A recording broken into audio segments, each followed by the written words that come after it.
Good day mga ka-sports natin dyan. Bakbakan nga ngayon para sa qualifying round. Cherry Tigo kontra sa Choco Mucho. Capital One Solar Spikers kontra naman sa malakas na team Petrogas Angels. Sino ang mangigibabaw sa apat na team na ito? Sino sa dalawang team ang aangat at sino sa dalawang team ang titiklop? Ngayon pa lang ay meron na nga tayong prediction. Mamaya pa ang resulta. Pero ngayon, alam na natin kung sino ang magwawagi. Gusto nyong malaman kung sinong team ang mananalo sa kasalukuyan? Well, alam ko may kanya-kanya na kayong manok sa mga team na paborito nyo kung sino ang mananalo. Pero eto ang 100% na talagang sila nga ang tunay na magwawagi. May prediction. Kaya't panoorin nyo ang ating vlog hanggang sa dulo para malaman nyo kung kaninong team ang mangingibabaw ngayong araw. Pero bago ang lahat, kung bago ka muna sa aking channel, subscribe na. Click ang ating notification bell para lagi kang updated sa lahat ng issue sa volleyball. Susunod na.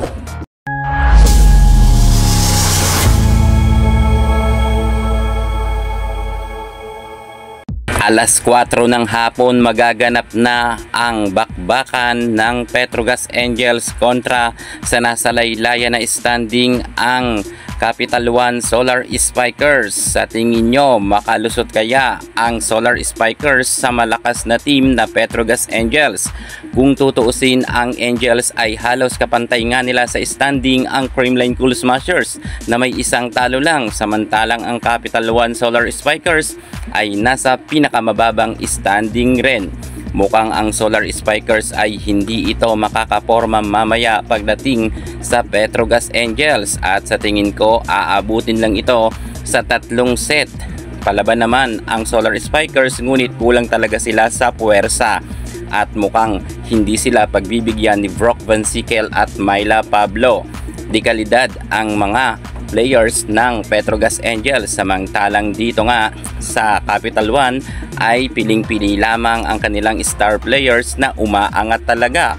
Si Brock Van Sickle ng Petrogas Angels ay all-around players. Kita natin na madalas nga ay nasa number 1 siya pagdating nga sa ranking, at sa MVP awardee si Brock Van Sickle nga at si Savannah Davison ang nag-aagawan nga para sa MVP award ngayong All-Filipino Conference. Kung kaya sa tingin ko mga ka-sports natin dyan, hindi talaga kakayanin ng mababang team na mapatiklop nila ang nasa mataas na standing. Well, ibang usapan to mga ka-sports sa Signal HD Spikers kung saan tinalo ng Galleries Towers. Iba ang mga players ng Petrogas. Kilala naman natin na all-stars ang mga narito.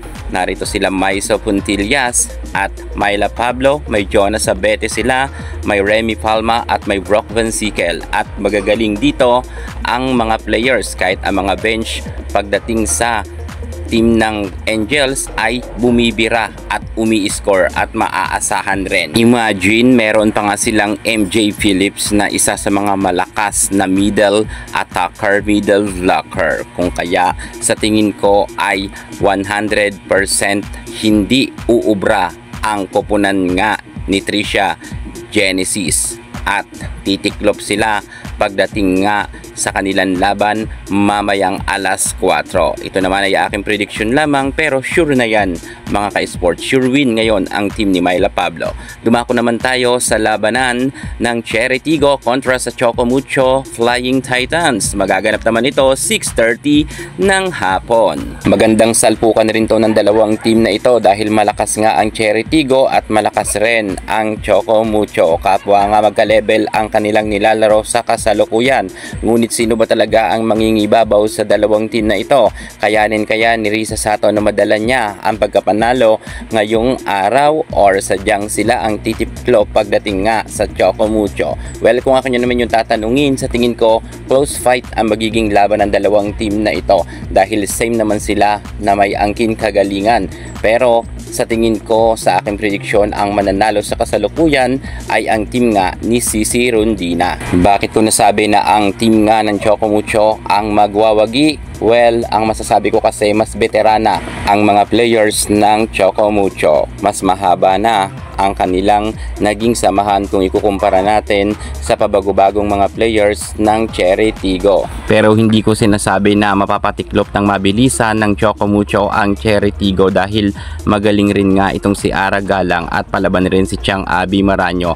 Lalo na't ang mga players dito ay talagang nagde-level up na rin ang galing. Pero syempre ang ating Sisi Rondina, tatapatan niya ang mga star players ng Cherry Tigo, lalo si Dindin Santiago Manabat ay bumalik na rin ang kanyang angking kagalingan. At kitang-kita naman natin na nagkakaroon na siya ngayon ng double digits at nagle-level up na nga rin ang galing ng mga bawat manlalaro dito sa Choco Mucho. May Honey Royce Tubino pa sila at may Isa Molde pa. Magaling rin ang kanilang setter na si Boss Dina Wong. So sa tingin ko talaga magiging maganda ang bakbakan mamaya ng Cherry Tigo kontra sa Choco Mucho at aabutin ito sa 5th set. Yan nga ang aking prediction dahil same sila magaling, same sila malakas, kung kaya magiging close fight talaga ang laban at mangingibabaw talaga ang mga veteranang players dito.